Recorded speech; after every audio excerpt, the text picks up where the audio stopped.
There are a total of 7 contestants in a talent show.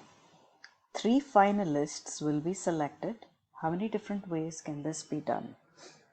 So when you read the question, it's an application of one of the counting techniques. Clearly, it is not the fundamental principle of counting. Here, we have a total of 7 contestants, and from the 7 contestants, we simply need to select 3 people. So then R equals 3. We need to select 3 from 7.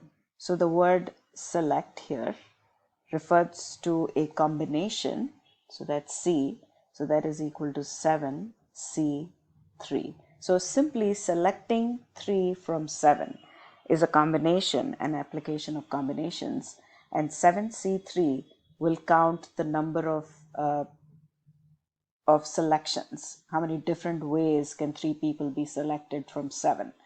Now all you need to do is apply the math function on your calculators.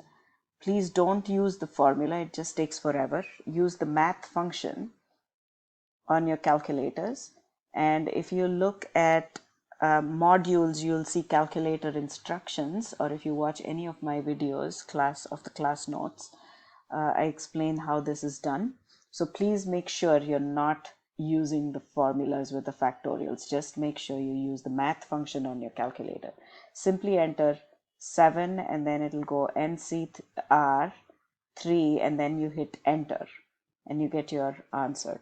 Now the next question is a slight variation of this, and the slight variation makes a big difference. Again, there are 7 contestants in a talent show.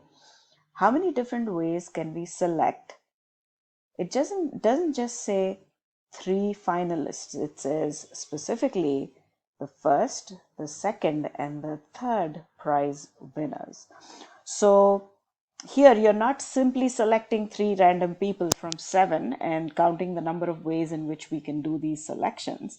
But here we're not only going to select the 3 people, we're also going to assign them ranks like 1, 2, and 3. So if we select A, B, and C, A could be the first, B could be the second, C could be the third. Or another variation would be A could be the second, B could be the first, and C could be the third. So I think you get the idea. Here we are kind of not only selecting the 3 people but also arranging them in different ways. So that makes it a problem where you have to apply NPR, P for permutations or arrangements. So the total number of contestants is always the larger number n. We are not just going to select, but we're going to arrange taking 3 at a time. So from from 7 people, you're going to arrange, not select, taking 3 at a time. So there would be 7. So arrangements taking 3 at a time would be P for permutation. Permutation is an arrangement, and then 3. Now again, use your calculator function, 7 NPR 3, and hit enter. Do not use the formulas, it's a waste of time. So this is how you do these 2 problems. So the first one is an application of combinations. And the second one is an application of permutations, which is arrangement. C for selection and P for arrangements, permutations.